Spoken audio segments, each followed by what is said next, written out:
Bibiche babomeli liboso lupango na biso na yoloa babomeli wana juste kaka pour ça intervention ya yana ngam so moi c'est Clarisse donc ala ni Bibiche na sima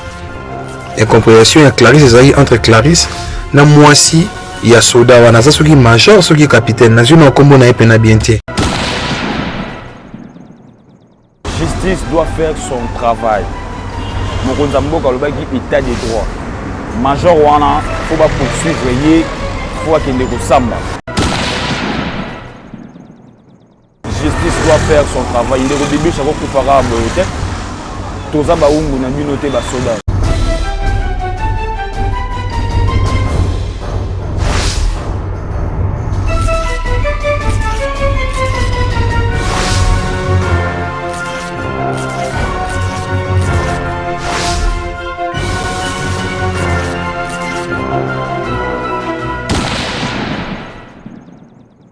Bonjour, bonsoir, chers internautes, bienvenue sur cleboa.com, la chaîne des familles, une chaîne éducative.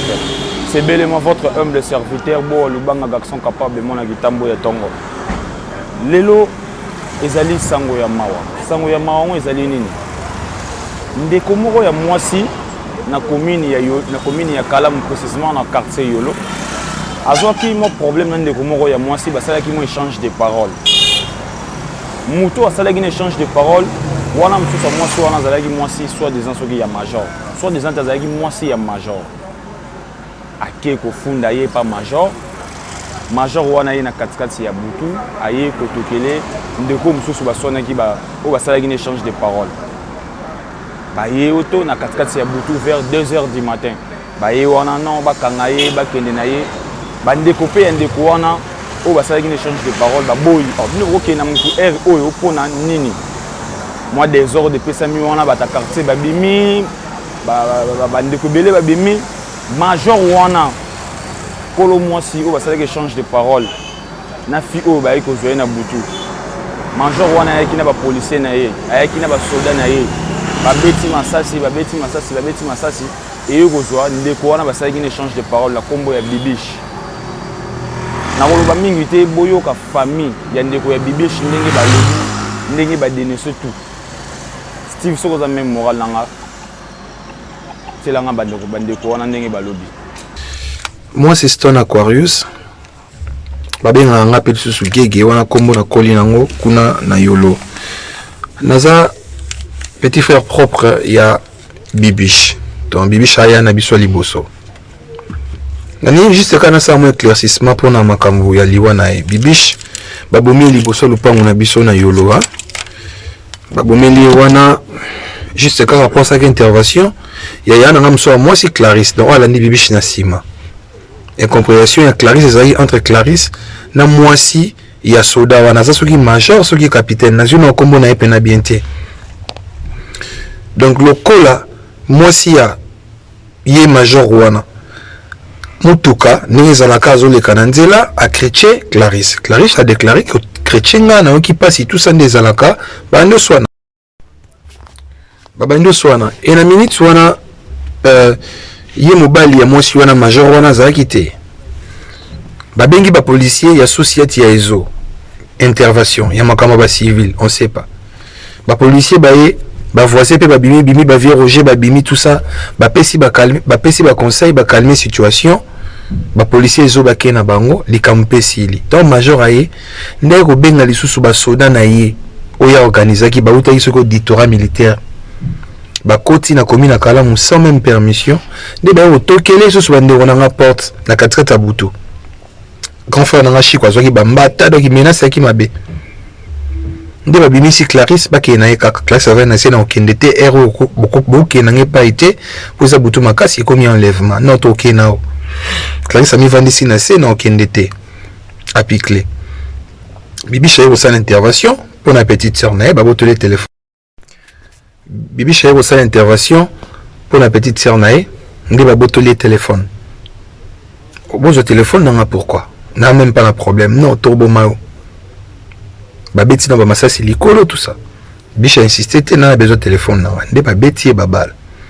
pe ba zuye lisusu ndenge ba betaki e babal wana ba kena ye lisusu kaka ndengwana donc c'est sûr et certain asaki déjà mouragie nzela na bango kaka. Ils ont compris que babomi mutu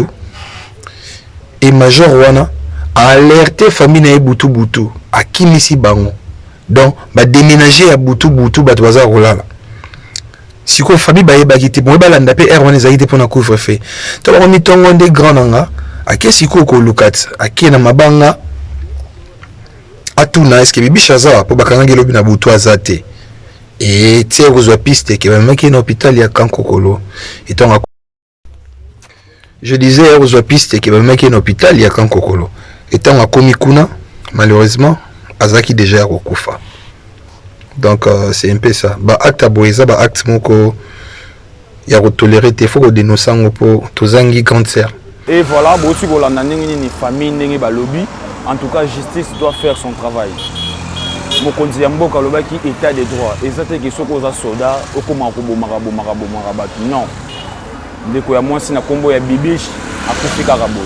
bosi koyoka famille na ye ndenge nini balobi justice doit faire son travail. Mokonza mboka lobaki état des droits major wana faut ba poursuivre ye faut akende ko samba eza normal te en plus yo beti mutu masasi okene na commune ya Kalamu numéro 1 ya commune ya major aza na commune ya Kalamu soki colonel soki major aibise mais yo elinga mutu déjà aza déjà ya kokufa major wana aibisi colonel wana ya commune ya Kalamu alobi te pesa ngai nga mona ko vise traitement atiki mwasi na ye pas major wana et pas colonel wana na commune ya Kalamu. En tout cas vraiment eza pas si peu mawa justice doit faire son travail ndeko bibi chako kufara boyete toza ba umbu na binote ba soda toza ba umbu na binote. Faut respect et à la rapé na ba civil pour biso peut te ça rabino respect mokonza mboka lobaki état des droits faut ba poursuivre major wana botu ko yoka famille ndenge ni lobby ndenge ni ba dénoncer eza pas si peu mawa bo s'abonner na cleboa.com ah on est place pour voir actualité ya bien pour voir nouveauté ya bien. C'est bellement votre humble serviteur bo lubanga garçon capable moi na kitambo ya tongo tokutani mikolo ezali goya na sima caméra nazaki bongo na Steve nazaki peso assister à mon cordon oncle Masiala tokutani mikolo ezali goya bisous bye.